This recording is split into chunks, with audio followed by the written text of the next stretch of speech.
සුබ දවසක්. මාසෙකට රුපියල් 66300ක වැටුපකට යන්න පුළුවන් අලුත්ම ජොබ් එකක් ගැන විස්තර කියන්න තමයි අද මේ වීඩියෝ එක අපි ඔබට ගෙන එන්නේ. ශ්‍රී ලංකා රසායන විද්‍යායතනය යටතේ තියෙන රසායන විද්‍යාලයේ කළමනාකරණ සහකාර ධූරයේ ඇති වෙලා තියෙන පුරප්පාඩු පිරවීම සඳහා මේ වෙනකොට සුදුසුකම් ලත් ශ්‍රී ලාංකේය පුරවැසියන්ගෙන් අයදුම්පත් කැඳවලා තියෙනවා. ඉතින් මේ තනතුරට අයදුම් කරන්න නම් ඔබ O level exam එකේදී එක්වරකදී සිංහල හෝ දෙමළ ඉංග්‍රීසි සහ ගණිතය කියන විෂයන් වලට C සාමාර්ථ සහිතව විෂයන් 6ක් සමත් වෙලා තියෙන්න ඕනේ. ඒ වගේම A level exam එකේදී එක්වරකදී විෂයන් 3 සමත් වෙලා තියෙන්න ඕනේ. ඊට අමතරව Microsoft Office මෘදුකාංගය සම්බන්ධව හොඳ දැනුමක් තියෙන්න ඕනේ. ඉංග්‍රීසි භාෂාව පිළිබඳ හොඳ වැඩ කිරීමේ හැකියාවක් තියෙන්න ඕනේ කියලා තියෙනවා. ඉතින් ඔබට පරිගණක භාවිතය සම්බන්ධයෙන් අවම වශයෙන් වසරක සේවා පළපුරුද්දක් තියෙනවා නම් මේ තනතුරට තෝරා ගැනීම සඳහා එය ප්‍රමුඛත්වයක් ලැබෙන දෙයක් කියලා සඳහන් කරලා තියෙනවා. අයදුම් කිරීමේ වයස් සීමාව විදිහට සඳහන් කරලා තින්නේ වයස අවුරුදු 30ට අඩු විය යුතුයි කියලා.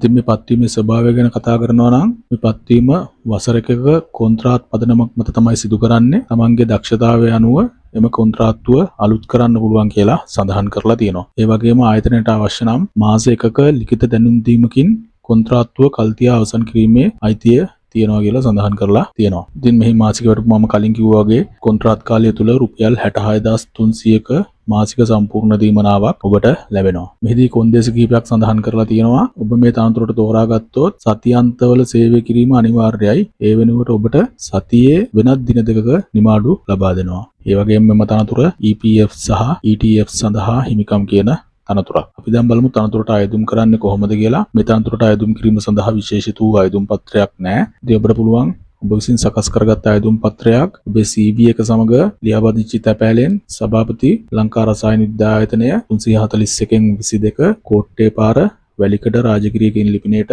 2026 ජූලි මාසේ 16 වෙනි දිනට හෝ ඊට පෙර ලැබෙන පරිදි එවන්න. ඒ වනකොට ලියුම්කාරයේ වම් පස ඉහළ කෙළවරේ ඉල්ලුම් කරන තනතුර කළමනාකරණ සහකාර කියලා සඳහන් කරන්න. ඒ වගේම ඔබට තවත් ක්‍රමයක් තියෙනවා මේ අයදුම් පත යොමු කරන්න. ඔබට පුළුවන් ඔබේ ඇප්ලිකේෂන් එක සහ CV එක මෙන්න මේ තිරේ දිස්වන ලිපිනයට ඊමේල් කරන්න. ඉතින් මේ විදිහට තමයි මේ රැකියාව ගැන අදාළ දැන්වීම සඳහන් කරලා තියෙන්නේ. ඉතින් ඔබට තියෙන සුදුසුකම් අනුව මේ තනතුරට අයදුම් කරලා බලන්න කියලා අපි ඔබට ආරාධනා කරනවා. ඒ වගේම ඉදිරියටත් මෙවැනි රජයේ රැකියාව අවස්ථාවන් පිළිබඳ තොරතුරු වලින් තවත් වීඩියෝ අරගෙන ඔබ හමු වෙන්න බලාපොරොත්තු වෙනවා. ඉතින් ඊට ඉක්මනින් තවත් වීඩියෝකින් හමු වෙමු. ගිහින් එන්නම්. ඔබට බොහොම ස්තුතියි. සුබ දවසක්.